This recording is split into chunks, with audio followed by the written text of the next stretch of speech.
যিসকলে আজি মুখ্যমন্ত্ৰী আত্মনিৰ্ভৰ অসম অভিযান আঁচনিৰ যিসকলে পইচা পাইছে তেওঁলোকৰ উদ্দেশ্য আৰু বাকী যি ৭৫,০০০ সিলেকশ্যন নাপালে তেওঁলোকৰ উদ্দেশ্যলৈ মুখ্যমন্ত্ৰী কি ক'লে আপোনালোকে শুনক। কিন্তু আপোনালোকক আমাৰ জিলাৰ পৰা একোখনকৈ চুক্তিপত্ৰ দিয়া হ'ব, তাত একো লিখা নাই যে ১ লাখ টকা ঘূৰাই দিব নালাগে আৰু ১ লাখ টকা ৩ বছৰ গেপ দি ৫ বছৰত ঘূৰাই দিব লাগে। এই কথাখিনিয়ে লিখা এখন কাগজ পাব।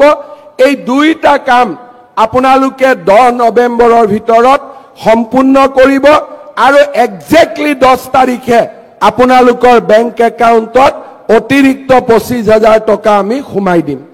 ইয়াৰ পিছত এই আঁচনিখন কেনেকৈ আগবাঢ়ি যাব, আমি আপোনালোকৰ লগত একোজন যুৱকক আমি নিযুক্তি কৰিছোঁ। তেওঁক কোৱা হ'ব CMAAA ফেলো, অৰ্থাৎ তেওঁলোকে আপোনালোকৰ লগত মাজে মাজে কথা পাতিব, আপোনালোকৰ ব্যৱসায় বাণিজ্য তেওঁলোকে চাব, যোনে যি কাম কৰিছে। আৰু এটা বছৰ পিছত যিসকল ল'ৰা ছোৱালীৰ কাম কাজক লৈ আমি সন্তুষ্ট হ'ম তেওঁলোকক আমি লগে লগে পৰৱৰ্তী ধন আমি মুকলি কৰি দিম। এই হৈছে আঁচনিখনৰ সবিশেষ। ইয়াত আৰু বহুত বেছি কমপ্লিকেশ্যন একো নাই।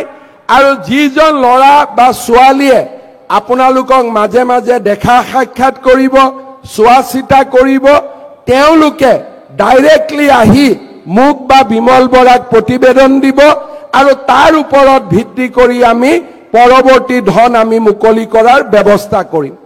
আজি ২৫,০০০ ল'ৰা ছোৱালীক আমি মাতিছোঁ। আন বহুত ল'ৰা ছোৱালীয়ে অপেক্ষা কৰিছে যে আৰু বাকী ৭৫,০০০ ল'ৰা ছোৱালীয়ে কেতিয়া এই আঁচনি পাব।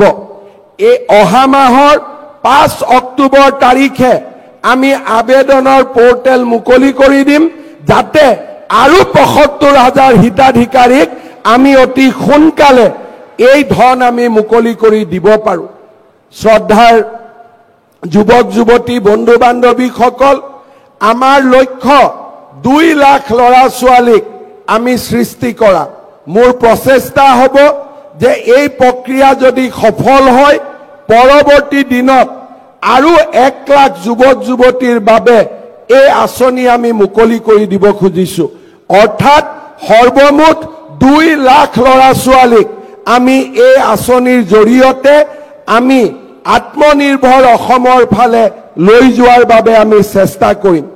শ্ৰদ্ধাৰ যুৱক যুৱতী বন্ধু বান্ধৱীসকল, এই আঁচনিখন নিৰ্মাণ কৰোঁতে আৰু এই আঁচনিখন পৰিচালনা কৰোঁতে উদ্যোগ মন্ত্ৰী বিমল বৰা ডাঙৰীয়া, মুখ্য সচিব ৰবি কোটা ডাঙৰীয়া আৰু আমাৰ জিলাৰ গোটেই অফিচাৰসকলে যোৱা ২টা মাহত অভূতপূৰ্ব কষ্ট আৰু ত্যাগ স্বীকাৰ কৰি এই আঁচনিখন আজিৰ পৰ্যায়লৈ লৈ আহিছে।